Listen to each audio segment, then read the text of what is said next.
संतुष्ट हो जाना संसार में अच्छी बात है।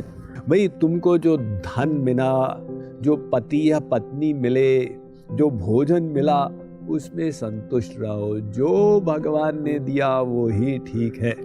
किंतु ईश्वरीय क्षेत्र में, अपने जप में, दान में, स्वाध्याय में कभी संतुष्टि मत करो।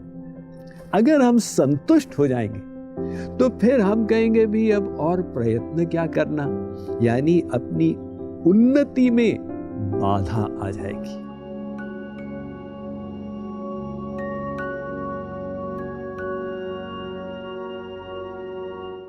शरणागति में आने वाली अगली बाधा को समझिए। इसे कहते हैं तुष्टि। तुष्टि का मतलब संतुष्टि। अब संतुष्ट हो जाना संसार में अच्छी बात है। कहा गया संतोषस्त्रिषु कर्तव्यः स्वदारे भोजने धने। भाई तुमको जो धन मिला, जो पति या पत्नी मिले, जो भोजन मिला, उसमें संतुष्ट रहो। जो भगवान ने दिया वो ही ठीक है। किंतु त्रिषु नैव च कर्तव्यः स्वाध्याये जपदानयो। किंतु ईश्वरीय क्षेत्र में, अपने जप में, दान में, स्वाध्याय में कभी संतुष्टि मत करो। अगर हम संतुष्ट हो जाएंगे तो फिर हम कहेंगे भी अब और प्रयत्न क्या करना, यानी अपनी उन्नति में बाधा आ जाएगी। तो ईश्वरीय क्षेत्र में हमेशा एक प्यास को बनाए रखना है कि अभी तो हमने कुछ पाया ही नहीं, अभी हमने कुछ किया ही नहीं, अभी लक्ष्य बहुत दूर है, और परिश्रम करना है, और मेहनत करनी है। किंतु कुछ तुष्टियां ऐसी हैं जो चालाकी से हमारी बुद्धि में आ जाती। उनमें एक है ईश्वर तुष्टि। ये क्या है? ऐसा सोचना, भगवान की इच्छा होगी मैं शरणागत हो जाऊं तो हो जाएगा। यानी भगवत शरणागति के लिए भगवान को ही कारण बना दिया और अब बैठ गए। जब भगवान ही कराएगा तो मैं परिश्रम क्यों करूं? ये सोचकर हमारा प्रयत्न या तो शिथिल हो गया या बंद ही हो गया। और जिसका कोई गुरु है वो अपने गुरु को ले आता है, गुरु जी कृपा करेंगे तो हो जाएगा। आप लोगों को बताया था कि भगवान शक्ति प्रदाता है और शक्ति का प्रयोगकर्ता जीव है। जैसे एक बीज से पौधे एवं वृक्ष निकलते हैं तो बीज को पानी और खाद की आवश्यकता रहती। आप एक बोरा बीज का रख दीजिए गोदाम में, उससे कोई वृक्ष पौधे नहीं निकलेंगे। किंतु उसको मिट्टी में डालकर पानी डालें तो पौधा निकलेगा। अब पौधा कैसा निकलेगा? जैसा बीज था। बढ़िया बीज है तो उससे बरगद आदि का पेड़ निकलेगा। खराब बीज है, एक बिच्छू वृक्ष होता है, वो आपको काट देता है। तो पानी की ओर से कोई अन्याय नहीं था, अंतर बीज के कारण था। ऐसे ही भगवान हमको कर्म करने की शक्ति देते। अब उस शक्ति का उपयोग हमारे हाथ में होता है। यदि हम सही उपयोग न करें और फिर भगवान को दोष देते रहें, इससे हमारा घोर सर्वनाश होगा। एक उदाहरण से समझिए। एक आदमी ने बगीचा बनाया हुआ था। उसमें उसकी बड़ी आसक्ति थी, मेहनत करके देखभाल करता था। वो घास को काटता था, पानी देता था। एक दिन बगीचे में गाय घुस आई।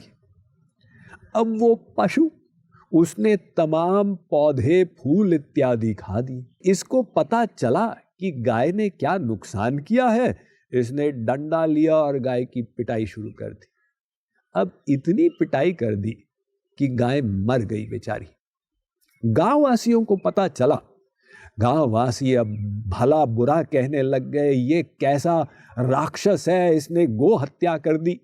जब भी वो ऐसा आरोप लगाए तो आदमी अपने डिफेंस में कहे, ये मैंने थोड़ी किया है, उस गाय को मारने वाला हाथ था और हाथ के देवता इंद्र हैं, ये सब इंद्र का दोष है।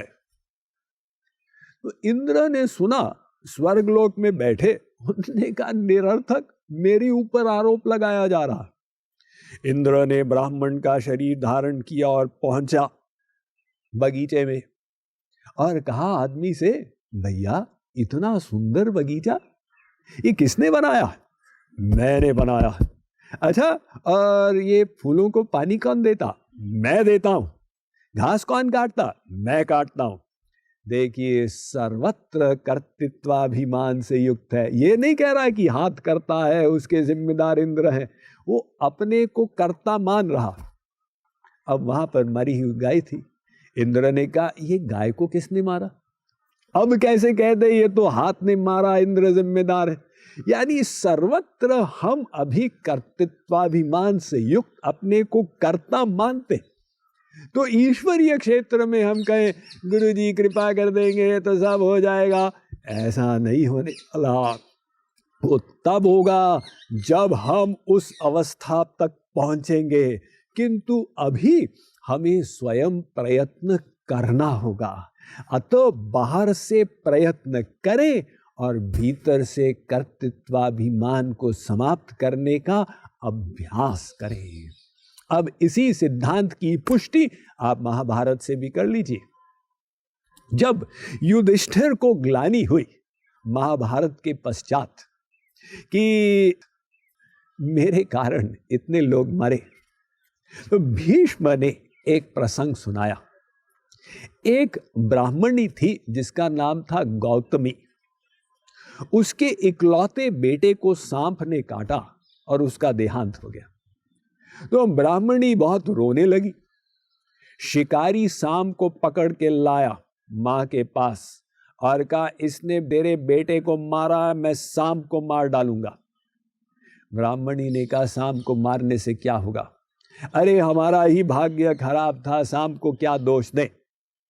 तो शिकारी ने कहा, निरर्थक हम ऐसी बातें करते हैं, मैं सांप को मार के रहूंगा।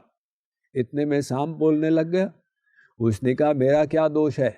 यमराज जी मृत्यु के देवता मुझे प्रेरणा दे रहे थे, मैंने उनसे प्रेरित इस बच्चे को मारा। यानी दोष अब यमराज का है। तो यमराज जी वहां प्रकट हो गए। यमराज ने कहा, मेरा दोष नहीं है, महाकाल भगवान ने जैसे प्रेरणा दी ऐसे मैंने सांप को प्रेरित किया, यानी ये काल का दोष है। भगवान वहां प्रकट हो गए। भगवान ने कहा, भाई देखो, सब जीव अपने कर्म के अधीन है। भगवान 3 काम करता, जीव को कर्म करने की शक्ति देता। नंबर 2, जीव उस शक्ति का जो उपयोग करता, जैसा कर्म करता, भगवान उसको नोट करते हैं। एवं नंबर 3, उस जीव के कर्म के अनुसार फल देते हैं। अतः हम अपने कर्मों के लिए भगवान को कभी दोष न दें। अगर हम इस सहारे बैठे रहें, भगवान कृपा कर देंगे तो हो जाएगा, तो फिर बैठे ही रह जाएंगे। अतः ये शरणागति का प्रयत्न हमें करना होगा। तो ऐसा सोचना कि भगवान की कृपा होगी तो हो जाएगा, ये ईश्वर तुष्टि कहलाती है, जिस कारण से हमारी साधना या तो शिथिल हो जाती है या रुक जाती है। अब अगली तुष्टि पर विचार करेंगे, भाग्य तुष्टि। हम क्या भाग्य के अधीन हैं या अपने भाग्य के विधाता हैं? ये चर्चा आज नहीं, कल करेंगे।